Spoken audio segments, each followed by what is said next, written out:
Welcome to the Alliance's weekly webinar. We have an incredible conversation and dialogue ahead of us today. And the fact that this room is filling up tells us that there are a lot of people who want to talk today. And so we are happy to have you here as we talk about some really important issues that are going on in our country right now. But to start off, as we do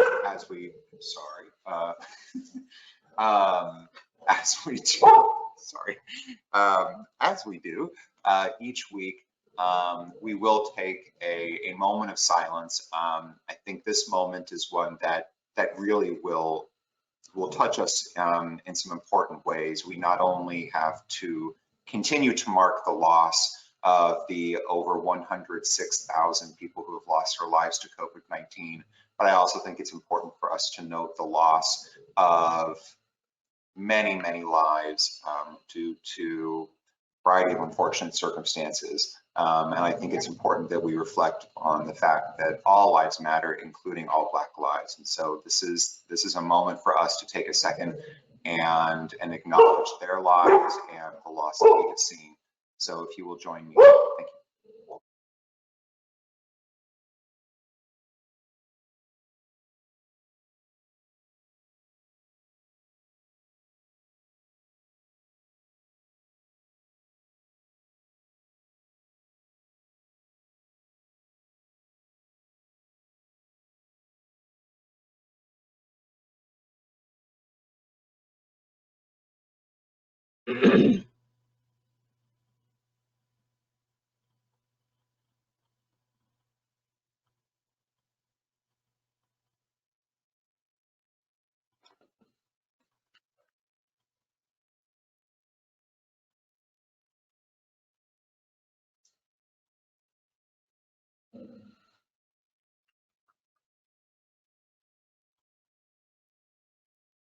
Okay.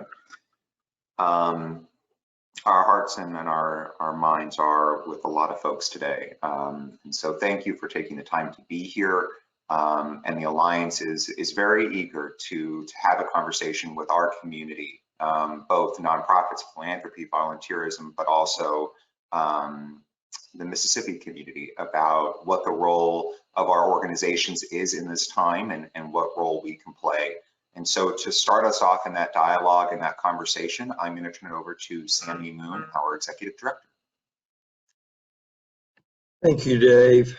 And let me add my welcome to all of you that have joined us this morning for what I think will be a substantive and helpful conversation.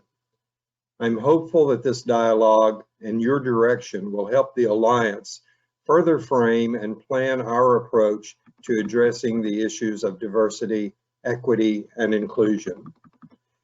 We have consciously titled today's conversations beginning with the words bold intentionality, because we believe the world we now live in requires intentional boldness from all of us, individually, collectively, and in our philanthropic and nonprofit work. We have all witnessed, and unfortunately, far too many of us have experienced the ramifications of prejudice, stereotyping, and discrimination. Much of it socially and culturally driven, but much of it, particularly the more severe outcomes, are structural in nature. They're built into the laws, policies, regulations, procedures, guidelines, evaluations, training manuals, school curriculum, and other official documents, all of which are intended to regulate daily life and experiences in this country. But wherever it comes from, it is not benign. It is harmful, hurtful, denigrating, and in its most virulent form, it is deadly. Outrage over the needless death of George Floyd, yes, we should say his name, is what we have been seeing play out in this country for the last few days.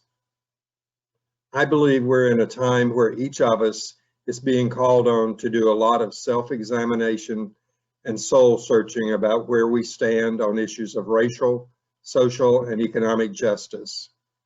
I think we honestly must ask ourselves whether we are willing to continue to tolerate, rationalize, or overlook prejudice, stereotyping, and discrimination in our personal relationships or our social, civic, or organizational life? I sincerely hope the answer to that question is no, we cannot keep going as we have been. We at the Alliance have, since its creation, been working on equity issues. Our core values reflect a commitment to diversity, inclusion, and equity. And these are among the values that we consider non-negotiables. But we also clearly recognize commitment means more than simply having a statement of values. It means we must be doing something.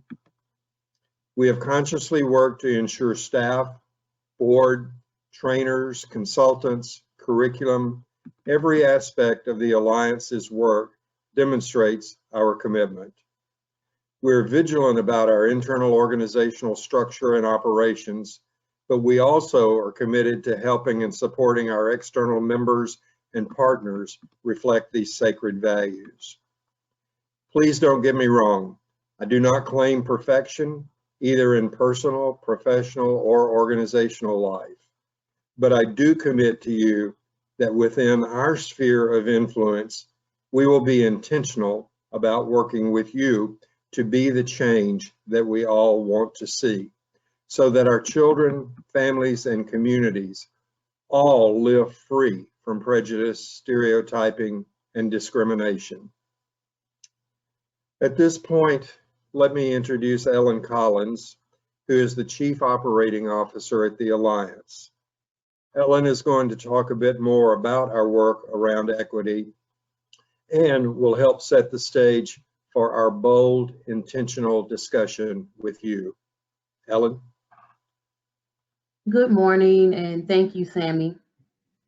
I just want to just give a brief update on our initial work at the Alliance that began last year. In February of 2019, we started a process working with the William Winter Institute for Racial Reconciliation. And also during the summer of 2019, we partnered with the Millsaps Truth, Racial Healing, and Transformation Campus Center to engage citizens in a dialogue that helps transform existing racial narratives to reflect truth and promote racial healing. The work centered on a series of activities and events built around the theme of conversations on identity, power, and privilege.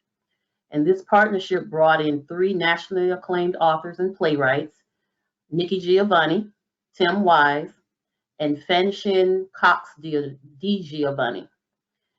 And during this process, they led area students through discussions on race, power, and privilege. And in our work with the William Winter Institute, as I stated earlier, it began in February of 2019 and concluded in January of this year. But we participated in the process developed by the Institute called the Welcome Table. And we took our board, staff, and many of our members through this process of community building, dialogue, and experiential learning about race and equity, and our ability to lay a foundation for deeper racial equity work. The process helped the members to bridge differences and communicate with each other and with other people in their communities as a whole. The premise of that work was to create the trust required to have those difficult conversations about race that is ultimately needed in order to move from conversations to collaborations. The group addressed and worked through the following areas. They gained a common vocabulary around race and other oppressions. They studied implicit bias and how it plays out in our everyday lives. And they addressed the topics of privilege and inequities, color blindness, and microaggressions. Now we look to further our work. And as Sammy stated, we are reaffirming our commitment to racial equity, diversity, and inclusion. We have received support from the United Philanthropy Forum in order to carry this work forward. And it is our hope that today, your feedback will further inform our next steps in this process. And at this time, I would like to introduce to you our board chair, Aisha Nyandore. She's the founding Chief Executive Officer of Springboard to Opportunities.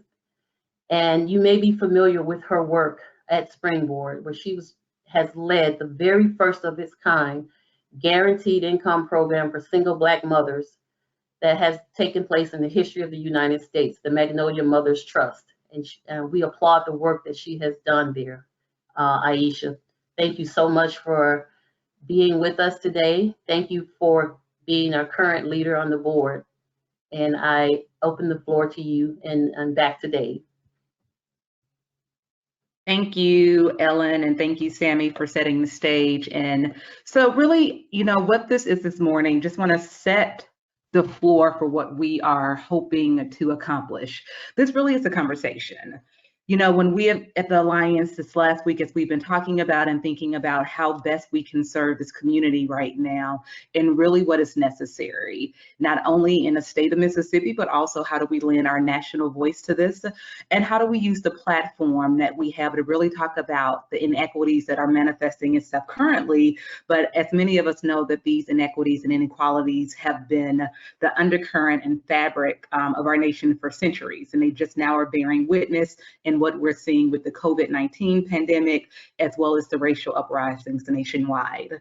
And so as we were thinking about how do we really be intentional in our strategies moving forward, since prior to the Alliance's start, we were an organization that really does believe in being rooted in community and listening to our constituents.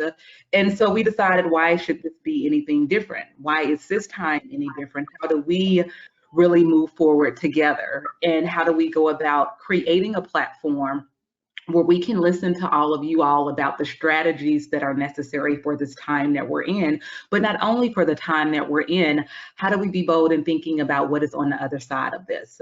Because this isn't a 2-week pandemic or 2-month pandemic, even though Mississippi is open, the pandemic is not gone. And this is not a 2-week racial uprising that we're currently in. So how do we be bold and intentional about not only this moment, but what's on the other side of this moment?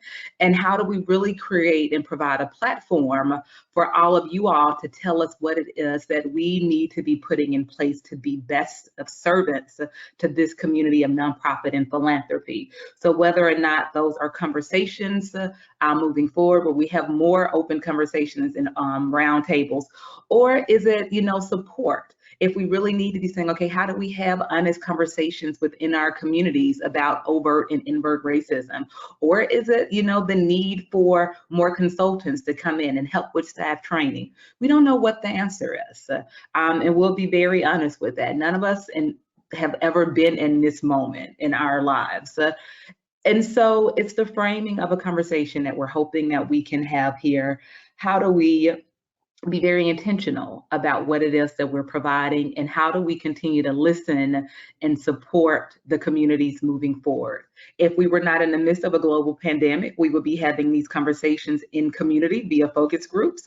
But we recognize that we have to adapt to where we are. So we are going to use this lovely platform of technology to have this conversation. So we're really hoping that you all can be honest with us. We're really hoping that you all can challenge us. And this is just the beginning of the dialogue. Our intent is to really roll out over the course of this year, at least, different programs and services and learning opportunities in response to what it is that we hear this morning. So let us have an open, frank, honest dialogue. It is past time that we stop hiding behind niceties like we sometimes like to do in Mississippi, and have the conversations that need to be had so that we can best support our communities. Dave? Thank you, Aisha. Thank you, Sammy. Thank you, Ellen. And so this is, as was just stated, this is an opportunity for dialogue for everybody in this space. And so feel free, if you have a webcam, to turn it on. If you want to, you'll be able to unmute yourself. Feel free to enter into the chat. A few sort of ground rules to help us have this dialogue in terms of the structure of the technology. If you are not speaking, if you will keep yourself on mute, that will help make sure that we can hear everybody clearly and that we don't have a whole lot of background noise. And we'll definitely provide time for engagement. And so feel free to engage as fully as you can. We really would love to hear from everybody. And so the first thing that I would like to pose as a question is, what are you all in need of right now? As you look at what's happening and your needs within your organizations, what are your organization's needs, both in terms of those that you serve or in terms of your own staff? So I will leave that out there, and please feel free again to speak or enter your commentary into the chat, and I will work to make sure that that gets said out loud.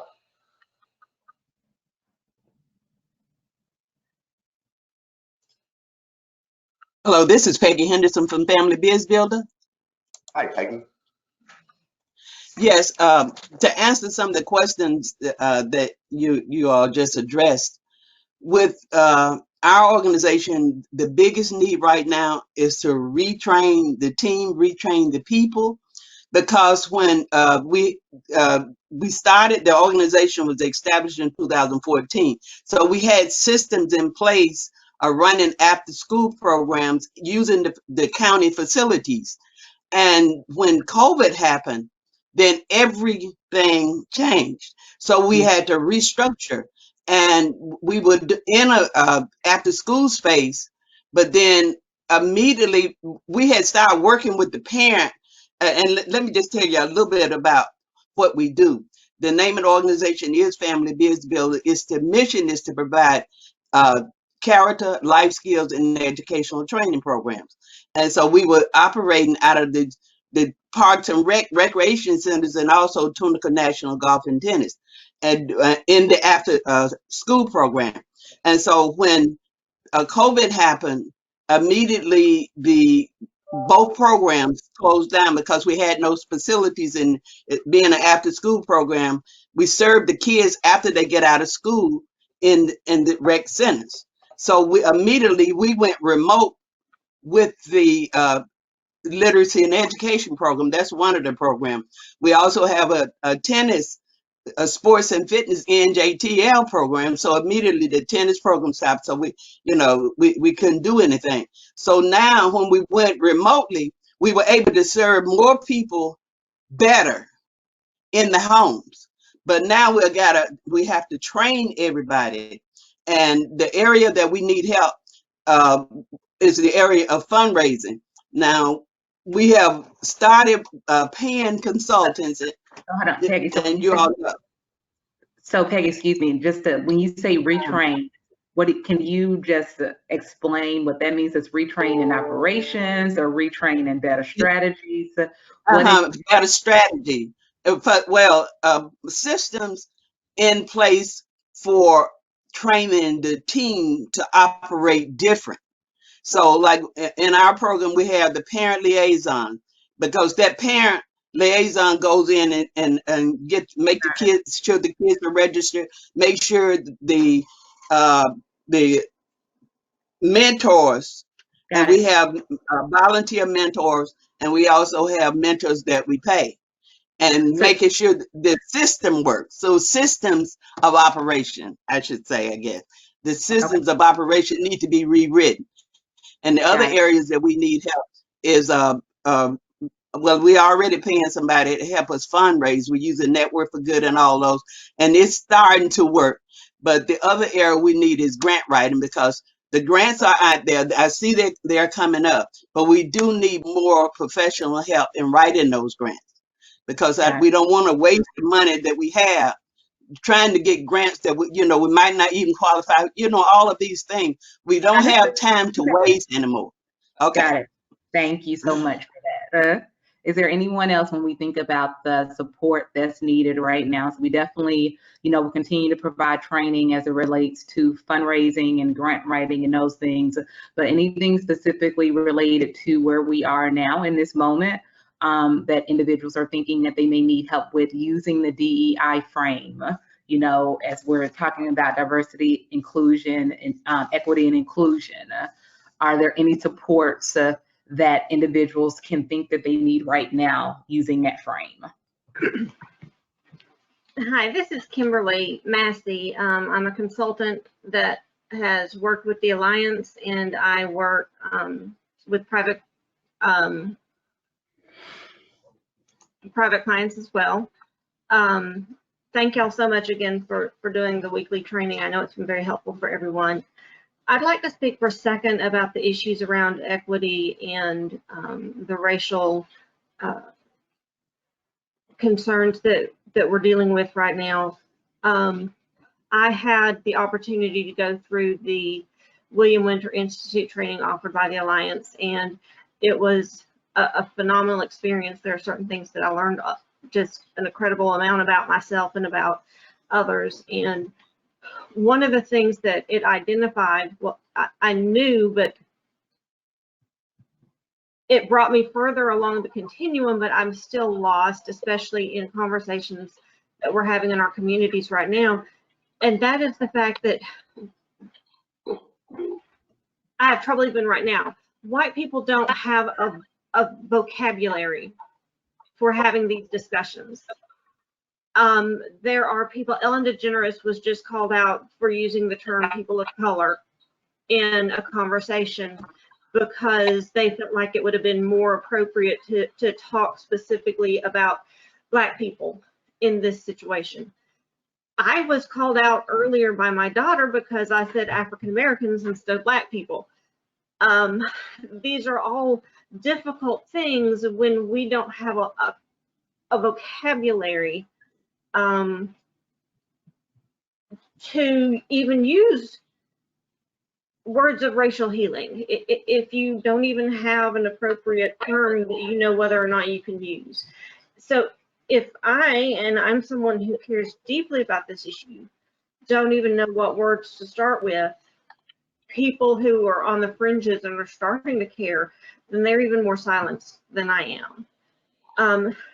That leads me into saying there are so few organizations who are working on this publicly, and so few organizations that might be able to cross racial barriers. I'd like to just put out there, if either the Alliance could be one of those organizations or could help identify those organizations that can cross racial lines. I'm comfortable working with whomever, wherever, but I know that there are going to be a lot of people of all sorts of races who may not know if they have a place with the NAACP or with Black Lives Matter. They won't know whether they're welcome. So if an organization such as the Alliance can help identify where people can be welcome or help be an additional voice in matters of racial equity, then it just brings the tent, what do they say in public, political circles? It helps widen the tent. Because with William Winter Institute and Mississippi, those two institutions are the ones that are well known for doing this work, but we'll certainly need a much larger scope from a multiracial point of view. So anyway, those are my thoughts. I appreciate the opportunity to share them, and certainly interested in playing whatever role I can. Thank you.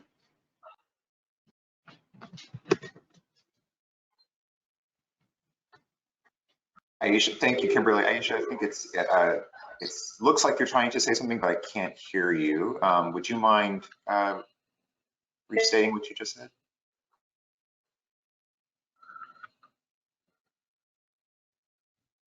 Oops, looks like we're having a little bit of a connection issue. But Kimberly, thank you for sharing that and being transparent with your feelings and your perspective. I really appreciate that, and it's definitely something that we're going to be looking into. Anybody else?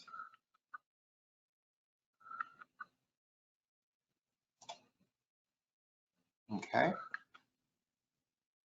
So let's look at, yes, Caitlin. Sorry, I decided late.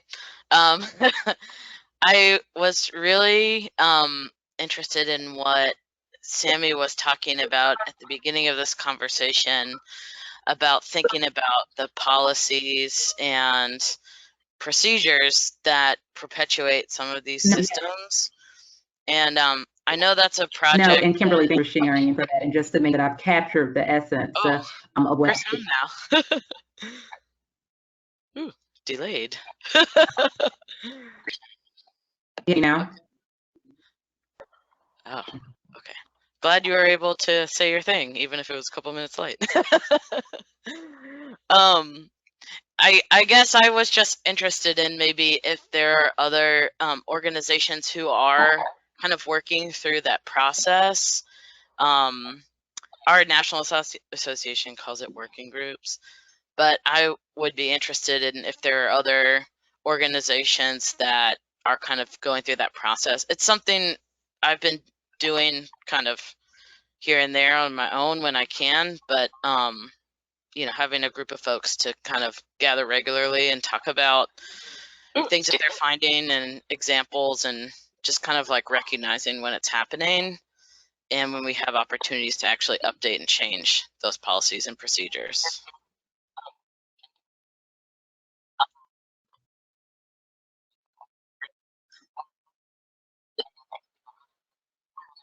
Are there organizations, taking what Caitlin said, are there organizations out there who are engaging in this work actively and are having discussion groups already? Is that something that organizations have in place?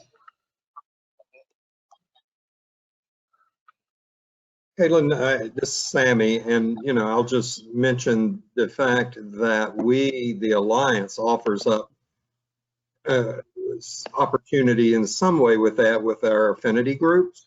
And so we have the Education Affinity Group and we have the Community Foundation Affinity Group right now. We're going to be adding a Health Affinity Group and a Workforce Development Affinity Group. Those working groups will look a lot at the policy and structural level. The Education Affinity Group, for example, right now is working on the closing the digital divide and working with the public sector to figure out how is this an opportunity moment with the inequity that was pointed out blatantly when the schools had to close and go go virtual around technology. So that called our group into action to say, here's an opportunity moment around policy and legislation and money with the CARES Act resources that we could help play some sort of role in. So our, again, we're far from being where we need to be with that, but stay tuned, and you all, anyone that's interested in being a part of that conversation, which does get into equity issues. It has to, if you're dealing at policy and at that level, are welcome to let us know you're interested in being part of those conversations. But that's one example that's yet to grow, but it's a beginning. Thank you, Sammy. Shawnee, I see your hand. Thank you. Yeah, so I'm Shawnee Cooley with Parents for Public Schools, and we partner with a couple of different organizations that are doing some stuff on different policies. Working Together Mississippi is working with a lot of institutions around the state on healthcare reform. As part of, because of COVID, the African American community is, and I say African American community, Kimberly, I think it was, we don't care if you call us Black or African American. So just FYI. Because the African American community is being so badly affected by COVID, healthcare reform is something that needs to happen, because where the majority have little or no healthcare, so to address their underlying issues. So we're working with them, with Working Together Mississippi on that. And we're also working with Southern Echo on voting issues. So trying with COVID again, trying to get legislators to think of the November election and different ways to that we can make sure people are safe when they go and vote and feel safe, and different ways that we can vote, and we should be doing anyway, regardless of COVID. So we're working on those different policies to try to have some change in Mississippi, and hopefully what we do here in Mississippi, people will see and say, hey, we need to do that in our state. Great. Thank you, Shawnee. I see someone's raising their hand on their webcam. I'm not sure who that is, but please feel free to go ahead and share your thoughts with us. Oops, I don't think we can hear you. I want to check the mute button on your phone, possibly. I'm not sure, ma'am. I see your hand up. I definitely am. Would love to hear from you. I'm not sure. We can't quite hear from you yet. While we're trying to help her get connected, I want to read out that Kim Hall left a comment in the chat for those who are listening. The Shriver Center on Poverty Law is providing a free training for racial equity. If people are interested, they can send. She can send them a flyer, and so just leave your information in the chat, or if you're on your phone and calling in and can't enter the chat, feel free to email me and I can help you get connected to Ms. Hall. You know, and that may be a starting point. You know, maybe we should be putting together, based on what Kimberly said earlier and some of the pieces coming up in the chat group, a resource guide of just where individuals can start to go to get some of these, to get some of the materials about who is doing what work and who's really being explicit in their approach to this. And, you know, there may be a way to do some staggered training, recognizing that folks are coming in at various entry points where they are and their availability and to have this conversation. And there's definitely, you know, what Kim said earlier, in a lot of instances, a willingness, but for individuals who are just coming in to really thinking explicitly about privilege and their role in privilege, making sure that we are bringing along allies and bringing along individuals who are interested in learning and not turning them away as they are working in the learning journey and process. I love that idea. I think we absolutely should work on that. Thank you. Yes. Others? While we're waiting, I would like to throw a question out to those in our philanthropic community. I'm wondering if you could give some examples of how you're incorporating diversity, equity, and inclusion into your grant applications or requirements, and if part of that is includes cultural competency trainings or other types of training.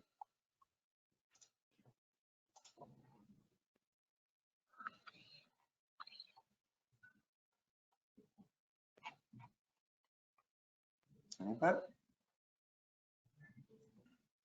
Okay. We'd love to hear some more perspectives. Yes. This is Sammy again, and I'm talking too much, but in my volunteer work, I work with the creation of the LGBTQ fund in Mississippi, and it is specifically in the guidelines for the grant making of that entity. There was written into the evaluation criteria, extra points will be given for addressing particular populations or particular high priority issues. So there was an acknowledgement of everyone is not affected equally by some of the issues that are out there. And so, you know, again, we need to take a relook at how that worked, but there was that attempt on the part of that philanthropic group to say, we recognize that we need to, for organizations that are addressing, high priority populations and/or issues, pay extra attention and give extra credit to that. Thank you. Are other organizations out there in philanthropic groups doing the same? Is that something you all are engaged in?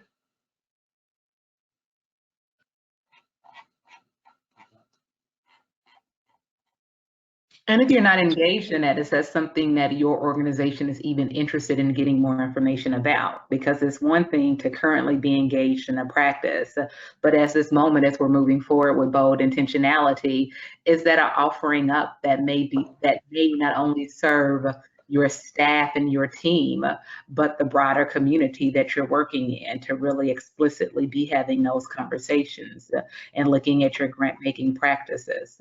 So would that be a space in which the Alliance could possibly help in really thinking about, okay, how do you have a grant making process that is really looking at equity and inclusion across the entire gamut of your portfolio?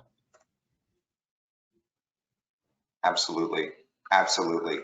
So let's throw that out there. Are there services that you would like to see the Alliance provide? We talked about training, we talked about the resource guide, we talked about helping with vocabulary and having the right language for this. What other avenues of support would you, and also the convening with our affinity groups, what other types of support would you all like to see from the Alliance, or needs that you have that you think, maybe it's not the Alliance, but that we can help, connect you to the right resource?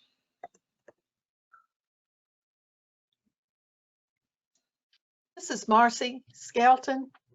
Hey, Marcy. And I just arrived, so if I'm repeating something, I apologize. But to that question, I found that the explicit bias, implicit, whatever, training that the William Winter Institute does, that's the one I participated in, was very helpful in helping me understand what I don't know.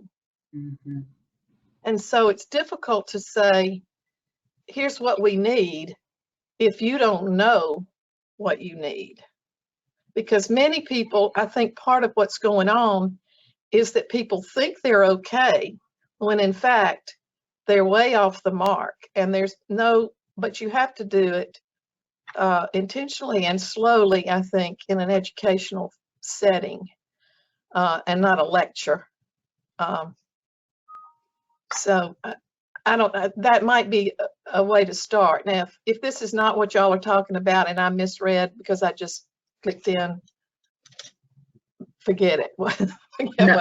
No, you're right on. You're right aligned to the conversation that we're having. So thank you so much for sharing. And like I said, it's an alignment to the conversation. It's elevating some of the pieces that have been mentioned earlier. So definitely, I feel like for the Alliance, and I won't speak for Sammy, but I'll say that that's one of the pieces that the Alliance will definitely look at and map out our next steps moving forward from this conversation, is how do we really intentionally bring in strategic training over a time frame from the William Winters Institute to really help not only with the language and the framing barriers that we know that are there, but to really help elevate and identify some of these issues and challenges. And I really do think what Marcy said is right on point, when she said, you just don't know what you don't know. And when you don't know, you can end up doing long-term damage that can't be repaired in a lot of instances. So, I think that is great information to have, and thank you for highlighting that point in this confirmation, that's a conversation that we need to get on the calendar, conversations that we need to get on the calendar sooner rather than later. Yes, Caitlin. Okay, had to find mute. I'm just gonna say what I'm thinking.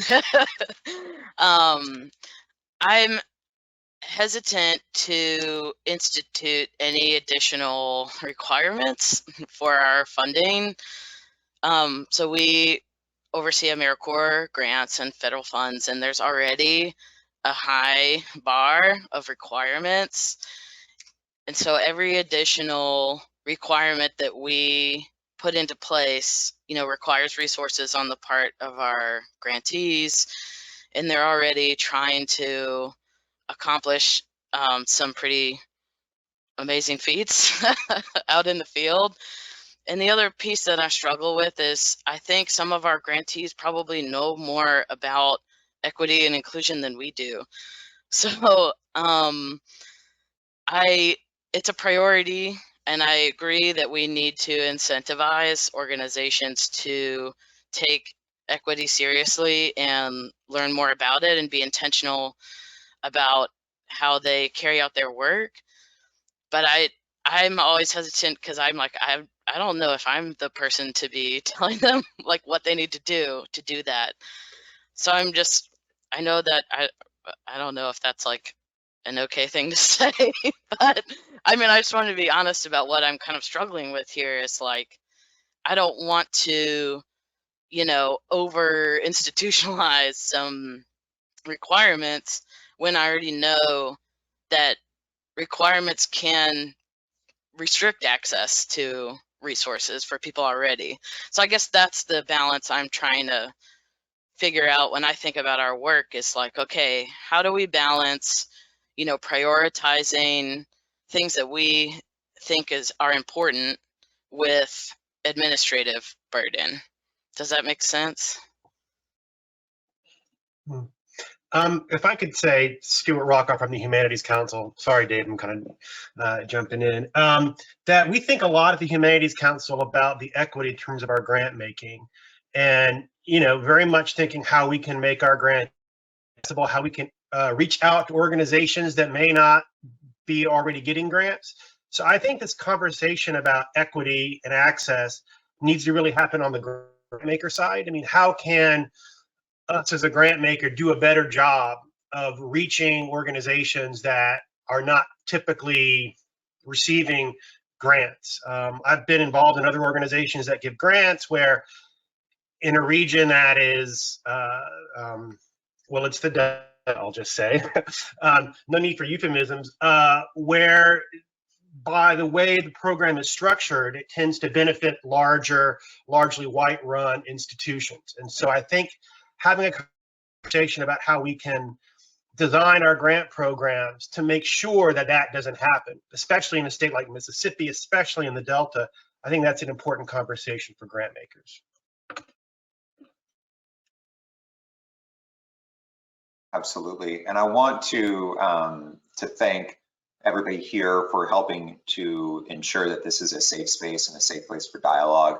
As has been said multiple times, these are not easy conversations, and people are nervous and don't want to offend. And so I appreciate everybody in this space who has been kind and supportive thus far, and definitely appreciate that sense and essence and importance carried on. So thank you for being brave, and for those of you who were willing to share your opinions, I really appreciate that, and I definitely want to see that continued. And so we'll continue our dialogue, but I just felt it was worth saying.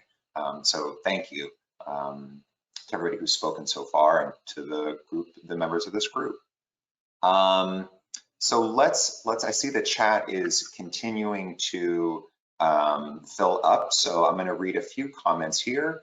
So Caitlin's comment begs the question about perhaps framing a conversation among funders about how to appropriately address DEI in their grant making that accomplishes the goal rather than unintentionally creating barriers. Absolutely, that's definitely heard and is a point worth addressing. Let's see here, Kimberly, great point, Caitlin, especially that many grantees know more about the community needs or are already more diverse than the funders. Absolutely.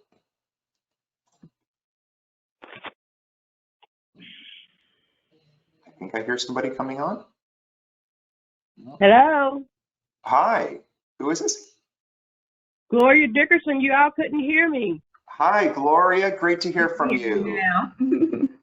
I've been on for a while, but you couldn't hear me. So is anybody else talking right now? No, the floor is yours. Okay, great. I'm glad to be heard. I'm Gloria Dickerson with We Together, and talking about inclusion and equity. I was just listening to the last speaker, and he was talking about the way grants are structured at the philanthropic level. A lot of times, the people who really need those grants and who are working in these communities, like in the Mississippi Delta, usually don't get them for some reason or other. And then, but what I really want to say, when we start talking about inclusion and equity, equity also includes looking at poverty. You can't talk about equity without talking about the poverty that exists in these communities. And so we need some help there, and we need help all over the state of Mississippi. Now, I hear what you all are saying. You're talking about what happens in Jackson, Mississippi, and places like that. But what about Sunflower County and Drew, Mississippi, or Rural, Mississippi, or Tunica, Mississippi? Those places also need to have a lot of conversations about racial equity, about why we are poor, about how we can go about eliminating some of the poverty and whatever. And I think what we have to remember is that when we start talking about poverty and racial equity, we're talking about giving people an extra lift. Now, the things that you would ordinarily give to white organizations, you need to give more to the smaller nonprofit minority organizations, because those organizations do not have equity.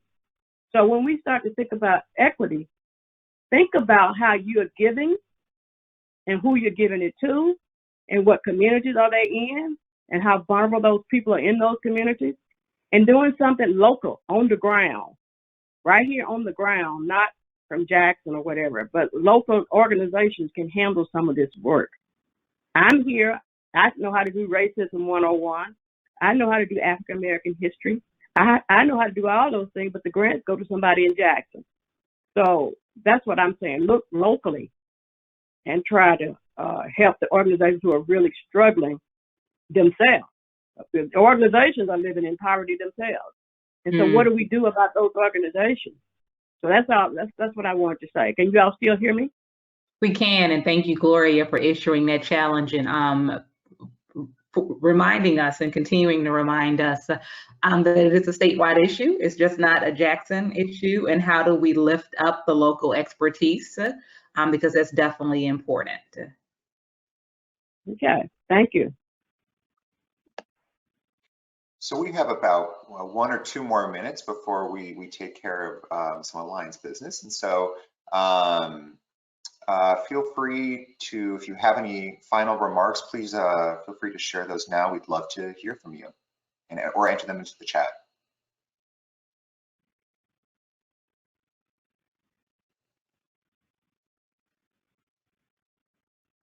Okay. While you all are thinking on that, I'll go ahead and share some information with you. And during this time, if you have any more questions, again, feel free to continue to enter them into the chat. And we'll cycle back one more time for more comments before this ends. But I do want to take a moment and highlight that we do have training going on actively right now, and we are providing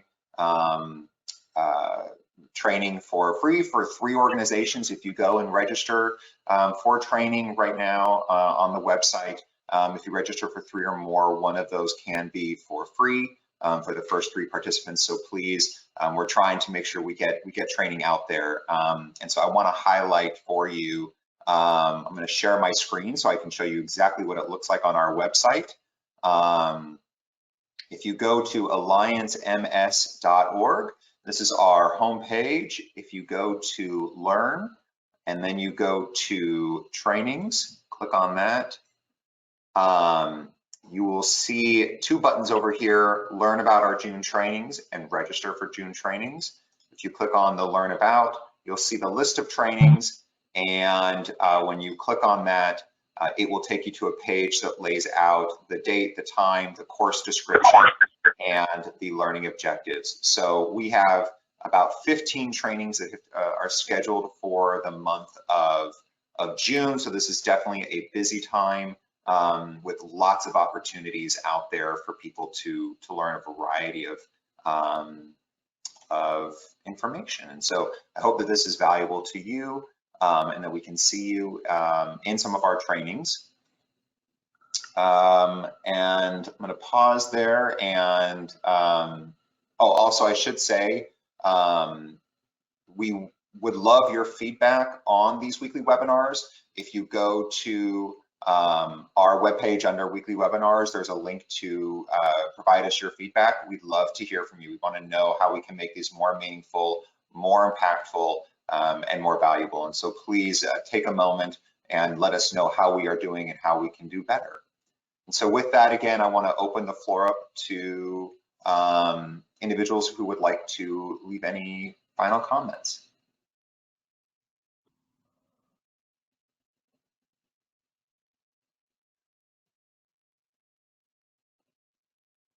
Aisha, do you have any closing remarks that you would like to, or guidance that you could leave us as we round out our conversation today? Yeah, no, thank you all so much for showing up for the conversation, the first of many. We have been taking copious notes. We have the chat, and we really are committed to making sure that we pivot as necessary in this moment so that we best can serve the needs of the community, the nonprofit sector, and the philanthropic sector. So thank you all for continuing to trust that we are committed to using our leverage and committed to really ensuring that we move all Mississippians forward. So thank you, and we really hope that you continue to show up for the conversations and lend your voice where needed and push us where needed, because we are all learning alongside all of you as well. Thank you. So with that, I want to thank everybody for taking the time to be here today. Please stay safe, be well, and if you do need anything or have other ideas, please know that we are here to listen and to hear. And believe you me, as Aisha said, we're going to continue this this conversation. This is definitely not the end. This is part of our journey, and so we will work rigorously to make sure, and boldly, with bold intentionality, to make sure that we are doing the very best that we can as the Alliance to support our state. And so thank you all for taking the time to be here, and we wish you the very best. Have a great day.